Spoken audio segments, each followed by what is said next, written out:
YouTube, it's Sheppard. Hello. We just want to say thank you to everybody who was involved in our Q&A, which we sent out on Twitter. We have all the questions here, and we're going to answer some of them. We haven't actually read any of the questions, so we had somebody else pick them out for us, so here we go. I'll go first. Can you guys sing a clip of Chandelier by Sia?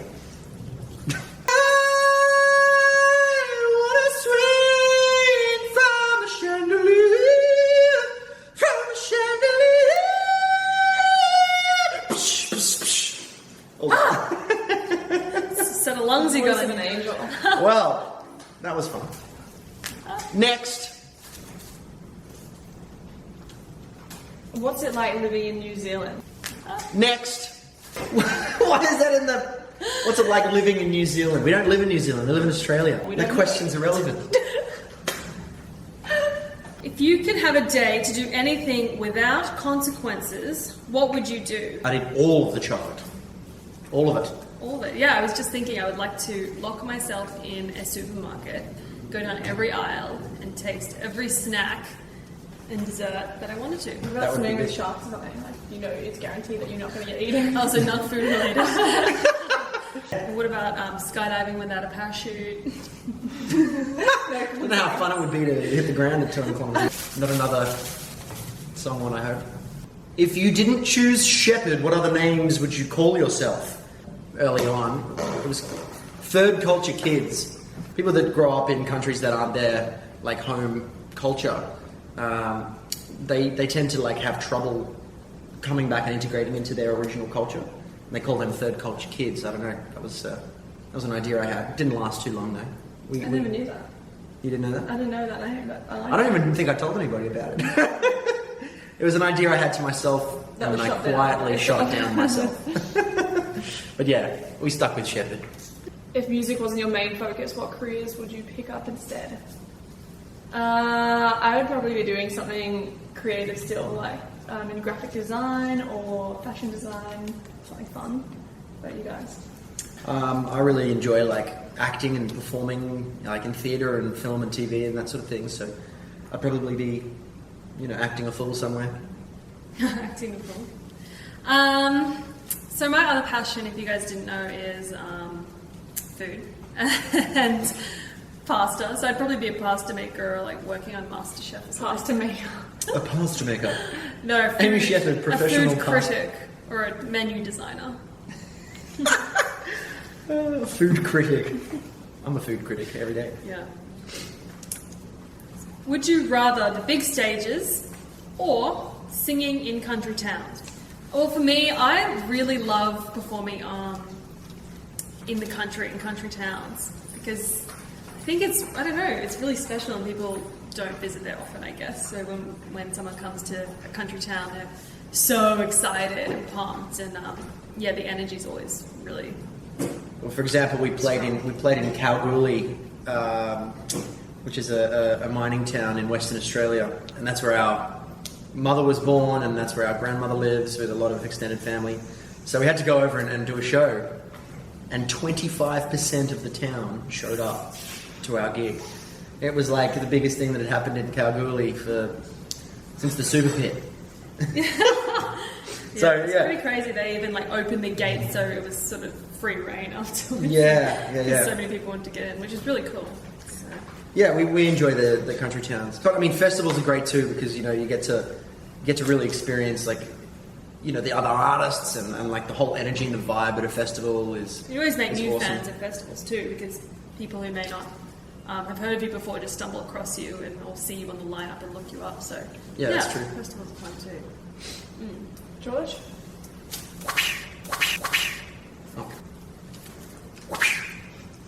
Who is your favourite artist at the moment? How are you, Madison? My favourite artist at the moment would probably be... I really like that new Justin Timberlake song, Filthy. So Justin Timberlake? Yeah, I'm going to go with him. Probably Milky Chance. What was their main song? Stolen Dance? Yeah. I never listened to that. I want you. Yeah, that was a great song. Yeah, that song. And then I stopped listening to them, but then came across one of their songs and I started listening to the album and it's really good. Cool.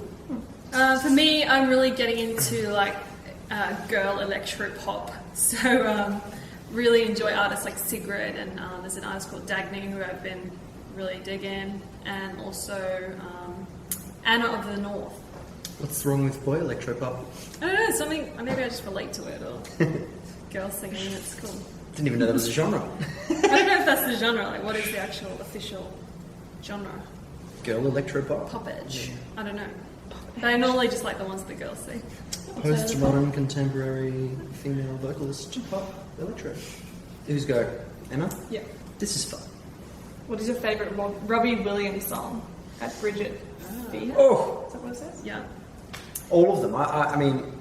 I would have to say Rock DJ.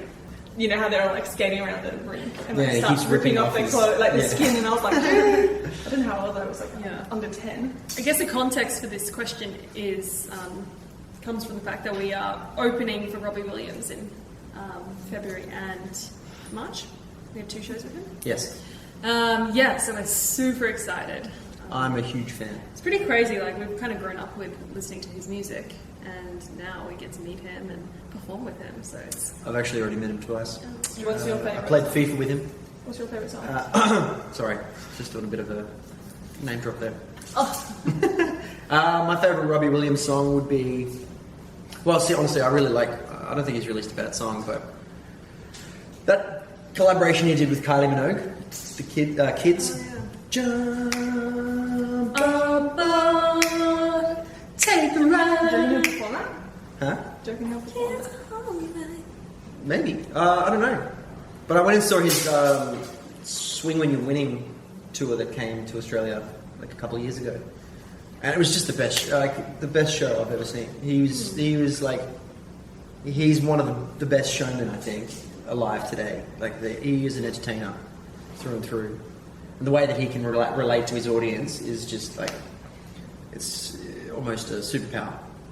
How good he is at that. I think my favourite Robbie Williams song is Come Undone. I think it's a really personal one for him, and yeah, it's beautiful. I also really liked his Frank Sinatra album, the tribute album. Yeah. That was really cool. He's really good at Robbie? that whole the swing thing. Yeah. Can you explain the concept of coming home video to me? I don't Right. get it. At #1 Sheppard fan. Next!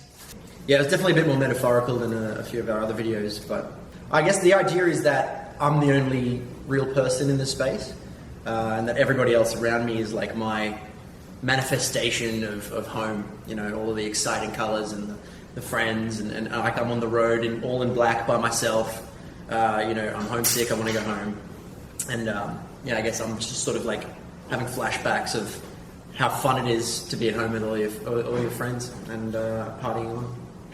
Here we go.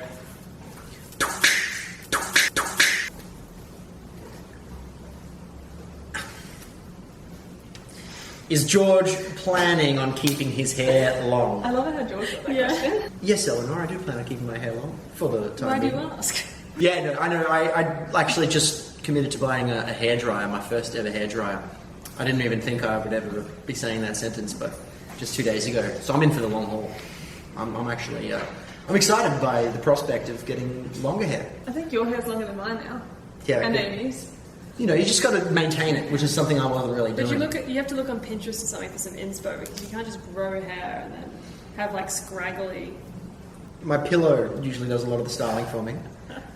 How do you remain so energetic with such a busy schedule? Do you get those genes from your mum, as she appears to keep up with you guys? Lots of Red Bull. Some days it's an act. Yeah, I mean, you're definitely not energetic all of the time, you know. And there's times when we have to go on stage and we're just literally like, I feel like that was the whole, like the last tour. It's just like I didn't want to get on stage at ever. yeah, it can be really hard. When you do get on stage, it's like, oh, all is forgotten, and you just, I don't know, feed off the audience and whatever energy they're giving out. And you get this like this hour of energy, and then you come off stage and you're like buzzing for about half an hour more, and then after that you're like dead until the next show. Alright, next question. Would you ever come visit Mackay? I helped set up the Keep Urban in Narrabri and would love to see you guys live again. Yeah. And we did visit Mackay, Twice. and no one came. Literally like 15 people showed up. But this was like before Geronimo. So I guess people knew the band after that. But yeah, we definitely come back to Mackay. We want to actually do a lot more regional touring this time around. I mean, you know, it's unfair because we have fans out there too and they like to see a show. So yeah, absolutely. It's something that we definitely want to do. When will you come play in Geelong? We need some regional shows. Refer to last question. Have we We've played? never played in Geelong, I don't think, have we? Yeah. Well, we did Elton John, John. and that was like in the region. But Need to come back. Album 2's coming soon. no, remember we did the Geelong on the Rock this Rock the Schools tour. We did at it. school. Anyway, we have played Geelong. We'll be back. Will you do a Sunshine Coast show in the future? Look, we're going to visit everywhere we can. At this point in our careers, we need to be able to like go anywhere at a moment's notice because we got to go where the action is and try and build up our buzz in all of these different places if it's starting. You know, when we're a bit more established, we can sort of lay out a more established like tour in terms of like a 12-month thing. But at the moment, it's just sort of like, oh, Mexico's blowing up, we got to go over there. Or like the UK, quick, let's jump over there. It's sort of like a bit of a chasing our tail. Yeah. We're going to be everywhere at once. Yeah. Who in the family was the first to get into music, and whose idea was it to form Sheppard? I think we all did piano lessons from a really young age, but Which I hated. yeah, we didn't like it much because it was like a lot of theory and we were kind of had to do it. We weren't forced to do it, but it was more of a chore than playing for enjoyment. So we didn't really keep piano lessons up. But then I moved on to guitar and writing my own songs. And so I've always kind of had the passion for writing and playing music. And then next to join was George, because he taught himself piano. Well, I was going to say, Mum and Dad bought a little keyboard for me when I was like 7 or 8 or something when we lived at Eloise Towers. Oh, really? For my birthday, they bought a keyboard, and it was like the best toy that I'd ever played with in my life. And I was like teaching myself how to play like Rudolph the Red-Nosed Reindeer. I remember doing that, and that's when Mum was like, oh, maybe we should get him some lessons. And then the lesson started, and I hated that. And it wasn't until... Was that really old school theory? But I mean, I had a great teacher. You know, Selena Jacobs was really lovely. Stopped playing all through high school, and then when I went through acting school, there was a piano in the theatre there, and I sort of re-taught myself how to play, I guess. Yeah, and then I had an assignment because I went on to study music after school. Well, required me to write a song and produce it and present it to the class, and I really wanted someone to do harmonies because I thought my song was really bland. So I got George to sing harmonies, and then ever since then we've been working together. What's it like living in New Zealand? It's Maybe pretty we good. can go here. Hey George, Amy and Emma, when can we look forward to the release of your album with the ever-growing number of great hits? Best wishes, Reg Nash. Reg! How you doing, Reg? Reg has been a big fan of ours for some time. We're looking at May. I think May is definitely the month of Sheppard album number 2, which is called Watching the Sky, if anybody hasn't already discovered that. So, Watching the Sky will be out in May. An exact date, we're in talks with the label right now, but yeah, I think early May. I'm going to ask a question that I saw last night because they didn't use the hashtag, but I thought it was a nice question. Fuck! What happened there? What is this? This doesn't need to see the light of day. Oh my god. This is the first ever t-shirt. I'm just surprised with this one. Made in the Philippines. Made in the Philippines. So Amy and I went and did, like, before the band was a band, we were just a duo, like a folk duo. Amy and I went over to the Philippines to do some recording and to play a show. God knows why we went to the Philippines, but we really enjoyed ourselves, and it was like a really important time for us, like as like learning how to perform and actually like getting involved in the music side of it.